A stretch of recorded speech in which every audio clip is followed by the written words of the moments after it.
Bro credit card வாங்கலாமா வாங்கக்கூடாதா அப்படின்னு சொல்லிட்டு கேட்டிங்கன்னா, நான் ரொம்ப வருஷமாக கிரெடிட் கார்டு யூஸ் பண்ணிருக்கேன். தெளிவாக எனக்கு கிரெடிட் கார்டை பற்றி தெரியும் அப்படின்னா மட்டும் நீங்கள் வந்து வாங்குங்க.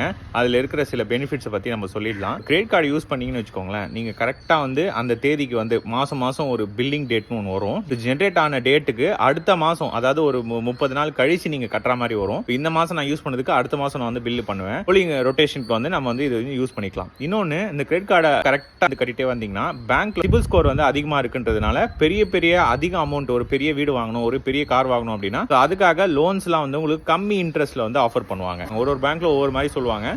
அந்த லிமிட்டுக்கு நீங்க யூஸ் பண்ணிட்டீங்க அப்படின்னா அதுக்கப்புறம் நீங்க ஆனுவல் ஃபீயும் கட்ட தேவையில்லை. கேஷ் பேக்னு சொல்லிட்டு ஒன்று கொடுப்பாங்க. ஸோ அது வந்து ஒரு கார்டு பொறுத்து இருக்கு. ஸ்விக்கியில் வந்து யூஸ் பண்ணீங்கன்னா ஸ்விக்கி கேஷ் பேக்னு சொல்லிட்டு ஒரு சில கார்ட்ஸ்லாம் இருக்கு. பேங்க் பொறுத்து மாறும். நான் வந்து ஸ்விக்கியில் அதிகமாக செலவு பண்ணுவேன், எனக்கு வந்து இந்த கார்டு வேணும் அப்படின்னா நீங்க அதுக்கேற்ற மாதிரி நீங்க கார்டு வாங்கிக்கலாம். கேஷ் பேக் அதிகமாக இருக்கிற மாதிரி பார்த்து செலக்ட் பண்ணிக்கோங்க. இப்போ சொன்ன கேஷ் பேக் எல்லாமே உங்க பில்லில் வந்து மைனஸ் ஆயிடும். ஒரு பில்லையும் நீங்க அதை செக் பண்ணி பார்த்துக்கலாம். வீட்டுக்கு தேவையான பொருள் ஏதாவது வாங்குறோம்னு வச்சுக்கோங்களேன், எதுவானாலும் இருக்கட்டும், டிவியா இருக்கட்டும், ப்ரொஜெக்டரா இருக்கட்டும், சவுண்ட் பாரா இருக்கட்டும், இந்த மாதிரி பொருள் எல்லாம் நம்ம வந்து 10% இன்ஸ்டன்ட் பேங்க் டிஸ்கவுண்ட் வந்து உங்களுக்கு கொடுப்பாங்க. சேலில் வந்து நீங்கள் பார்க்கலாம். உங்களோட கிரெடிட் கார்டு எதுவோ, எஸ்பிஐயாக இருக்கட்டும், ஹெச்டிஎஃப்சியாக இருக்கட்டும், எந்த பேங்க் வேணா இருக்கட்டும், 10% டிஸ்கவுண்ட் வந்து இந்த பேங்க்குலாம் கொடுக்குறோம் அப்படின்னு சொல்லிட்டு அமேசான், ஃபிளிப்கார்ட், இ-காமர்ஸ் வெப்சைட்டில் வந்து போட்டிருப்பாங்க. அதன்படி நீங்கள் அந்த கார்டை வந்து யூஸ் பண்ணீங்கன்னா ஃபைனல் ப்ரைஸ்லேருந்து 10% கம்மியாகவே கிடைக்கும். இது வந்து டேரெக்டாக வாங்குறவங்களுக்கு. இல்லை நான் இஎம்ஐயில் போட்டு வாங்குவோம் அப்படின்னா நோ காஸ்ட் இஎம்ஐவும் உங்களுக்கு கொடுப்பாங்க. கிரெடிட் கார்டு வச்சுருந்தீங்கன்னா நோ காஸ்ட் இஎம்ஐனா என்னன்னா, உங்களுக்கு மாதம் நீங்கள் பிடிக்கிற அமௌண்ட் இருக்குது பார்த்தீங்களா, அந்த அமௌண்ட்டுக்கு ஒரு இன்ட்ரெஸ்ட் வந்து பேங்க் சார்ஜ் பண்ணுவாங்க.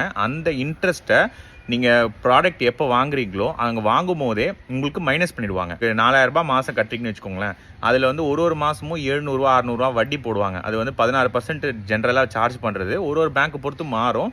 அந்த 16% அமௌண்ட் ஃபுல்லாக எவ்வளோ நீங்கள் வந்து 6 மாதமாக கட்டுவீங்களோ அந்த அமௌண்ட்டுக்கான இன்ட்ரெஸ்ட்டை முன்னாடியே மைனஸ் பண்ணிடுவாங்க உங்களோட பில்ல இருந்து. பேங்க்கு வந்து இஎம்ஐ இன்ட்ரெஸ்ட்னு சொல்லி தனியாக வந்து கட்ட மாட்டீங்க, ஜிஎஸ்டி மட்டும் வரும். சரிங்களா? நீங்கள் அதிகமாக ஃப்ளைட்டில் வந்து ட்ராவல் பண்ணுற ஆளாக இருந்தால் லான்ச் சொல்லிட்டு உங்களுக்கு ஒரு சில இடம் இருக்குது. அங்கே போனீங்கன்னா ஃப்ரீ மீல் வந்து அன்லிமிட்டெட் மீல்ஸ் வந்து உங்களுக்கு கொடுப்பாங்க. ஃப்ளைட்டை ட்ராவல் பண்ணுறவங்களுக்கு அது யூஸ்ஃபுல்லாக இருக்கும். இதெல்லாம் வந்து கிரெடிட் கார்டோட பெனிஃபிட்ஸ். இருந்ததுன்னா லைக் பண்ணுங்கள். ஏதாவது சந்தேகம் இருந்துச்சுன்னா கமெண்ட் செக்ஷனில் லீவ் பண்ணுங்கள்.